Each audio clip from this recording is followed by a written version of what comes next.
welcome to my YouTube channel යාළුවනේ. ඔන්න ඉතින් මට අද පොඩි වීඩියෝ එකක් කරන්න හිතුණා ඔයාලට. මගේ ඒ කියන්නේ pregnancy journey එක ගැන. ඉතින් දැන් මගේ බබාට දැන් අවුරුදු 2.5ක් වෙනවා. ඉතින් මගේ pregnancy එකේදී risky pregnancy එකක්. ඉතින් මට ඒ කියන්නේ pregnancy එකේදී මට sugar ආවා. ඒ කියන්නේ මම ඊට කලින් තිබිලා තියෙනවා මම දන්නේ guys. ඉතින් මේ ඔය ගමේ ක්ලිනික් එකට ගියාම තමයි sugar check කරද්දි මට sugar තියෙනවා කියලා මම දන්නේ. එතකොට 500 ගානට මට sugar. ඊට පස්සේ මං ඉන්නේ ගාල්ලේ.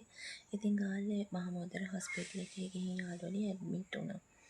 ඉන් පස්සේ මට ඩොක්ටර්ලා අනුමත කරා ඉන්සුලින් ගන්න ඕන එහෙම කියලා.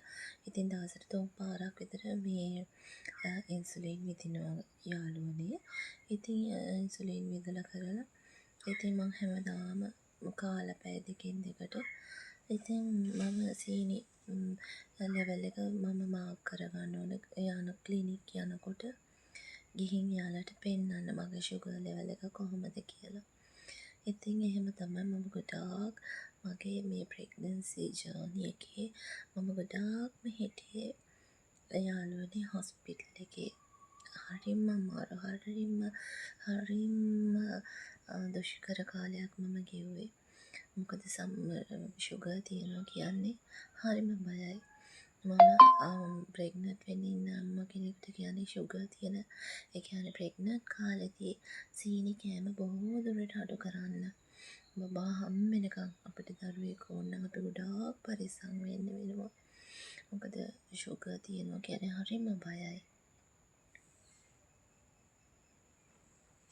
ඉතින් මේ මොකද සමහරක් ඉතින් වෙලාවට මගේ බබා මේ දඟලන ඉති අවස්ථාවල් තියෙනවා. ඒ වගේ තියෙනවා. ඉතින් මම ගොඩක් ඉක්මනට හොස්පිටල් ගිහිල්ලා මේ වෙලාවට නතර වෙනවා. මොකද sugar තියෙනකොට බබාලා abort වෙනවා කියනවා. ඉතින් ගොඩාක් දේවල් ඉතින් කියනවා.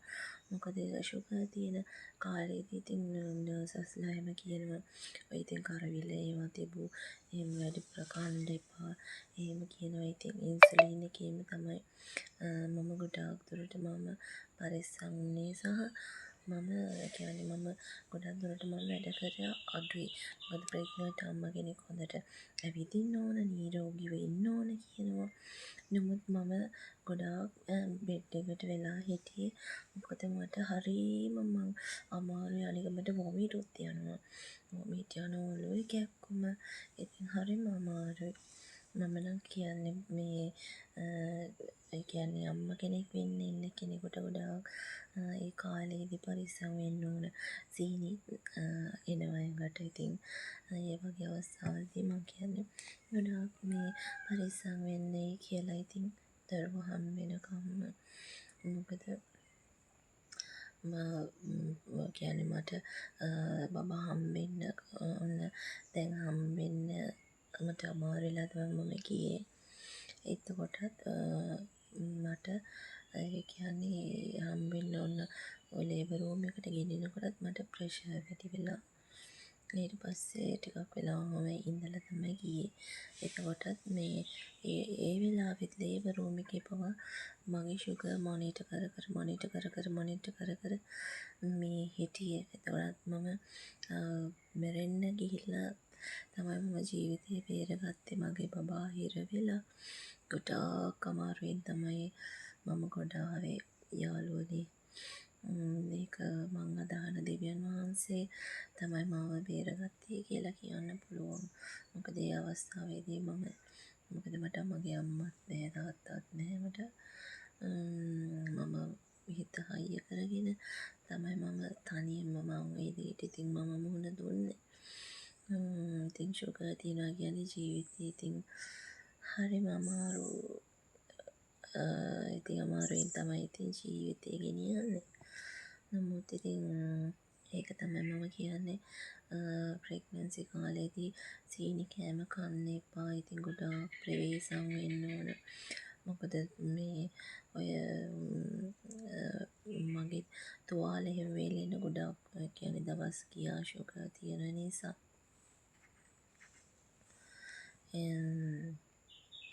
මොකද කියන්නේ මට කියන්නේ ෂුගර් තියෙන නිසා කියන්නේ බබා හම්බුනාට පස්සේ මම බබා කියන්නේ බේබි රූම් එකෙත් හිටියා. එයා කහ වෙලා ජොන්ඩිස් හැදිලා කහ වෙලා බේබි රූම් එකේ ඉඳලා කියන්නේ මට ෂුගර් තියෙන නිසා මට බබා හම්බුනාට පස්සේ මගේ ෂුගර් ලෙවල් එක අප් වෙලා. ඉතින් සති දෙකක් විතර එහෙදිත් මට මේ ඉන්සුලින් අරගෙන ෂුගර් ලෙවල් එක බහින ගමන් හොස්පිටල් ඇඩ්මිට් වෙලා හිටියා. ගයිස් ඉතින් එහෙම තමයි මම කියන්නේ ඔබේ කම්මැලි ඉන්න අම්මා කෙනෙක්ට ෂුගර් තියෙනවා නම් පරිස්සම් වෙලා තමන්ගේ දරුවා මේ ලෝකෙට එළිය දකිනතුරු පරිස්සම් වෙන්න කියලා තමයි මම කියන්නේ මගේ ජර්නි එකේ මම ඉස්සරහට වීඩියෝස් අරන් එන්නම්. යාළුවනේ එතකන් ඔයාලා හැමෝටම මුස්සන්නයි.